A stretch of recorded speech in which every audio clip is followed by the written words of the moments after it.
Pia tunamshukuru Mwenyezi Mungu Subhanahu wa Ta'ala, lakini tunamshukuru Mheshimiwa Rais wa Jamhuri ya Muungano wa Tanzania kusikia na kuitikia ombi letu ambalo tulimpa katika baraza la Eid al-Fitr, kumuomba tupate ndege yetu ya Tanzania kuweza kuwaleta mahujaji huku Maka, na walillahi alhamd, ombi letu ameliitikia na tumesafiri na ndege ya Air Tanzania mpaka Dubai kwa furaha, kwa raha.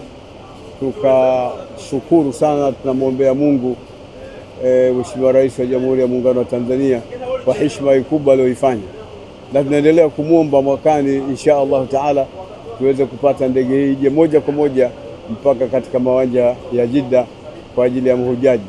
Lakini pia tunampa taarifa kwamba mahujaji wa Tanzania wamefurahi kweli kweli baada ya kuona wao wameweza kusafiri na ndege ya nyumbani. Insha Allah Taala Mwenyezi Mungu amrefishie maisha yake na ampe amani na utulivu, na amlinde na kila jahili, na amlinde na kila madhara na kila balaa. Ad-Doktora Mama Samia Suluhu Hassan, sasa tupate ndege ya moja kwa moja kutoka Dar es Salaam International Airport moja kwa moja mpaka Madinatul Hujjaj Jeddah. Itakuwa ni raha sana, kwa sababu tumeonja raha tulipotoka Dar es Salaam mpaka Dubai kwa ndege yetu sisi ya Tanzania. Hata chakula ambacho tumekipata ndani ya ndege ni kitamu zaidi kuliko chakula ambacho tumekipata katika ndege nyingine ile ya Dubai. Mahujaji wote wanakiri na wanakubali hivyo.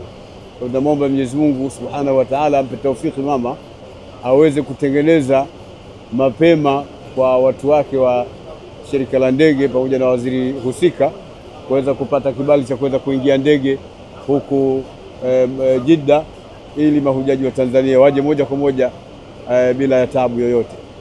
Babdeo Miladu Online TV, pamoja nawe katika kheri.